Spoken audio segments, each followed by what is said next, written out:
Mark King from Germantown is going to talk to you a little bit about the impact of some of these cell towers. Yes, good morning, everybody. My name is Mark King. I live in Germantown. I've been a resident there now for 25 years. I own my home, and I'm extremely concerned. Since the very beginning of this saga with the county council, I found on a list of sites that my home, specifically by address, was targeted to be one of the installations for a 5G small cell tower. That piqued my interest, and I've been following the issue ever since. I have some real concerns. I'm going to try and boil them down to three major points, and I'll go into that right now. Number one, first and foremost on the list, is health and safety. As you've already heard, this does create a health and safety problem for residents that are located in close proximity. I'm particularly concerned about the setback issues that have gone from 60 feet to 20 feet. It concerns me because I have a county right-of-way that runs right through the front of my house.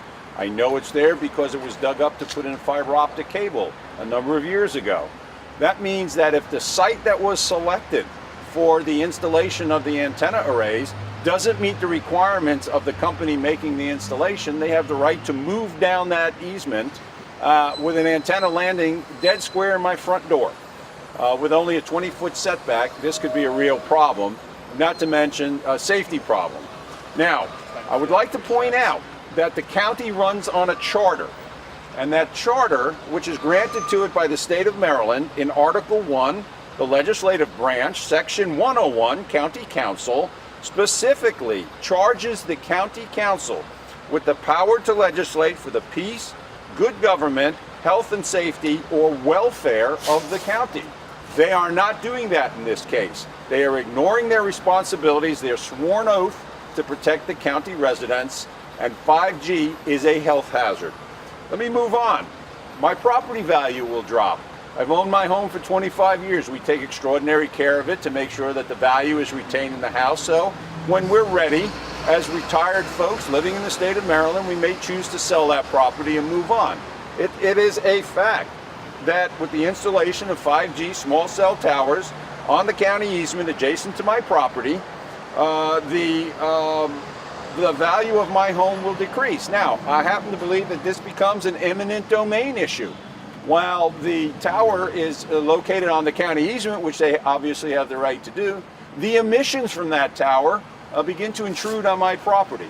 So they've taken away a portion of my property, they've taken away the value of my property without, under the laws of eminent domain, compensating me for that loss. I believe that the county has the ability to establish a fund and cause the companies that want to make these installations to pay into that fund so that property values, people who lose property value can be compensated for their loss, and perhaps even for those who might suffer health issues as a result of the installation of these towers could be compensated as well. It won't take them long to fill that fund up if they do such a thing. And lastly, what I'd like to talk about is the idea that these installations will be above ground. I live in a community that was very carefully planned over 30 years ago to ensure that utilities were placed underground. Not only for safety, so in storms when electrical wires come down, they don't cause a safety problem, but also for the aesthetics, for the value of coming out of your house and being able to see a vista that's been that way for well over 30 years now.